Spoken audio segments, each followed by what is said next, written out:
Hey folks, Dave Ceruolo, real estate probate and elder law attorney. In this video, we're going to talk about some important concepts that you're going to need to understand if a loved one passes away and they have a will. Now, if you're watching me on Facebook, make sure that you like me.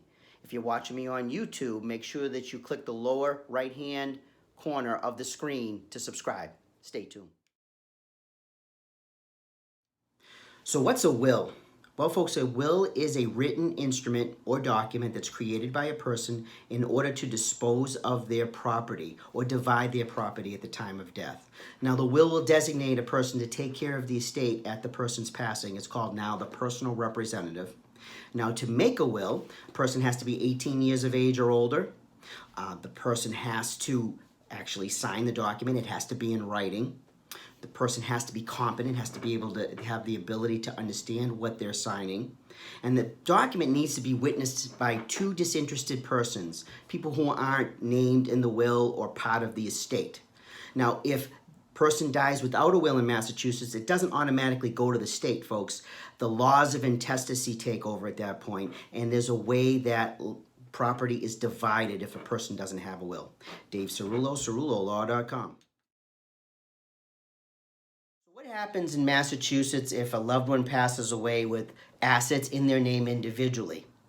Well, what happens at that point, folks, is you have to approach the probate court, whether there's a will or not, and file a petition with the court. Now, under the Uniform Probate Code, which is relatively new in Massachusetts, you can file one of two ways. If all of the heirs are getting along, you can file the petition informally. With an informal petition, a magistrate and not a judge is assigned to the case. And a lot of the decisions that are made by the court can be made administratively with no hearings necessary, saving the estate money.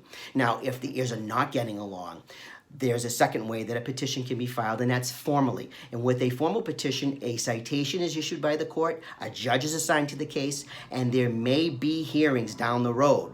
And what happens at that point is the judge makes the decisions on those matters. Dave Ceruolo, CeruoloLaw.com.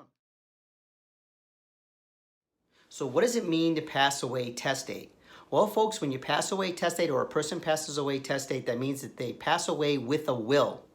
Now, that's as opposed to intestate, which means they die without a will. So watch my prior videos on the laws of intestacy because those will apply at that point.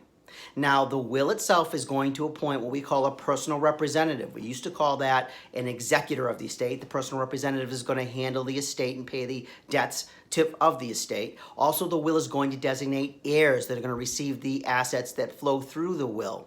Now, that will need to be introduced to the court. There's one of two ways to introduce a will to the court. Now, watch my prior videos on that, but you can introduce a will formally or informally. Now, the assets themselves have to be held in the individual's name individually. They can't be held jointly. They can't be held in a trust or any type of investment. And so those assets will flow through the will. Dave Ceruolo, CeruoloLaw.com.